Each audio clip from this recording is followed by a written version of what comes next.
Bwana Seth, nadhani waziri yuko tayari kutoa hotuba yake kuhusiana na mgomo huu, hasa baada ya kukutana na madaktari, upande wa madaktari mapema jioni ya leo. Wacha tuende moja kwa moja katika Wizara ya Afya, afisi zake hapa, ndio tuweze kupata kile ambacho kinachoendelea hivi sasa.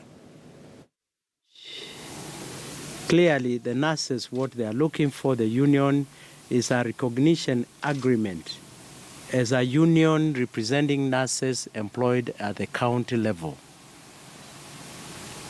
That recognition has not been signed by 46 counties.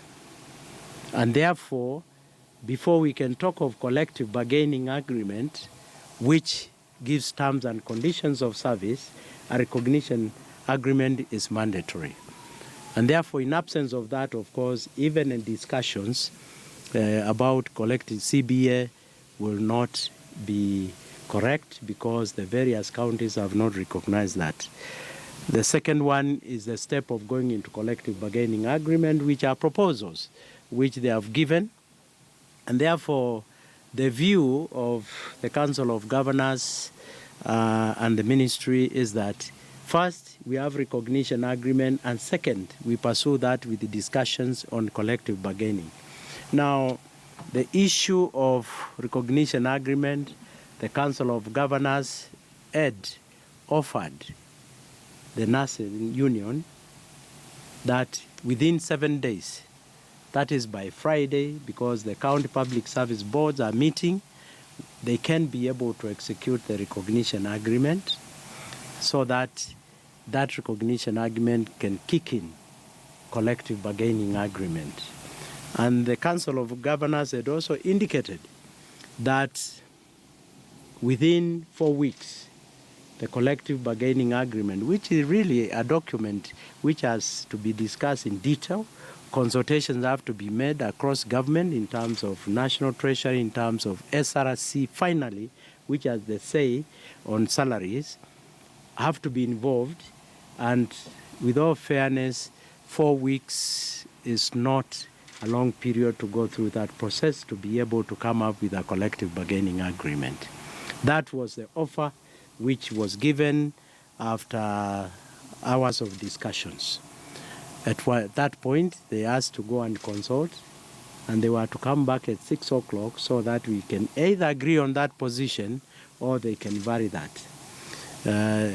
Later, after 6 o'clock, the nursing representatives indicated that they are not willing to come back to discuss. Therefore, as far as we are concerned, that issue of recognition agreement followed by collective bargaining, we thought those are timelines which can be achieved, and then have the climate of calling off the strike to be necessitate negotiation. That is where we are with the nurses, and we hope we have written to them to resume discussions tomorrow at 8 o'clock with a view to end the stalemate.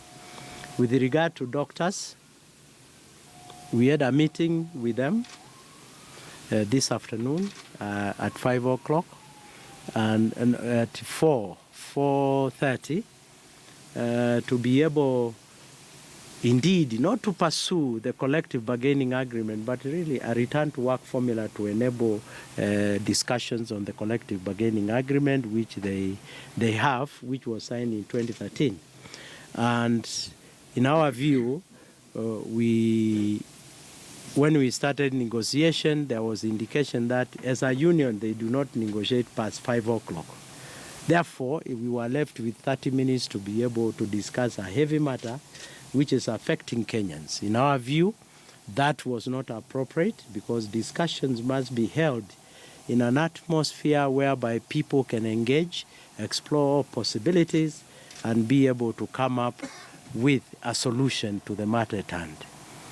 And therefore, at that point, they asked for time to consult, and when they came back, they could only give an extension of up to 1 hour.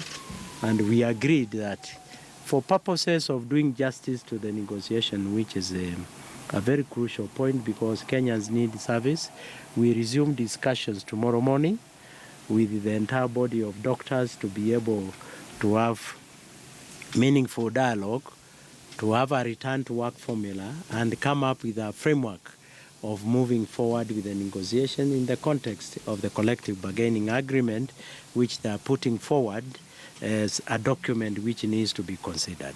Let me just say this.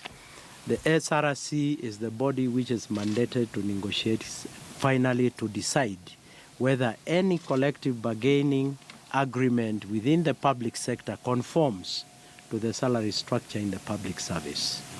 We are aware that the SRC has done an exercise of harmonization and job evaluation, and they have a document which they use to advise negotiating parties on whether whatever the outcome of their discussion conforms to that, and that is first of all why that collective bargaining agreement was not registered in the first place in the industrial court. And therefore it is our endeavor that after the meetings tomorrow morning, we shall be able to reach an understanding with both the nursing union and the doctors union to be able to take the process forward and agree that they call off the strikes, which in any case have been, the Council of Governors have obtained an injunction, and therefore they are on strike against a court order, and also to be able to address the issues of nursing in the context which I've said, sign a recognition agreement with the Council of Governors and the various counties, and then pursue collective bargaining agreement. You will appreciate there is a process which has to be followed. The turnaround time, that process is what we need to reduce to be able to come to a ground whereby we can move forward with the staff within the health sector. Now, without the understanding, then it becomes very difficult to get to a solution. But it is my hope that everybody will sleep over the matter, and then in the morning we be able to address it. We have discussed and gotten feedback from various counties. It is true some services are not running, but we are, through the Council of Governors and the county public service boards and everybody, including our colleges which are spread across the country, we are making contingent measures to ensure that we man, to the extent possible, the health facilities. We are also going to engage, as I said yesterday, faith-based organization to ensure access of healthcare to Kenyans. We know that will not be adequate, but we have to do with what we have for the time being until hopefully we get through to the nurses and the doctors tomorrow morning. I think I'll stop there and ask Governor Ongwae to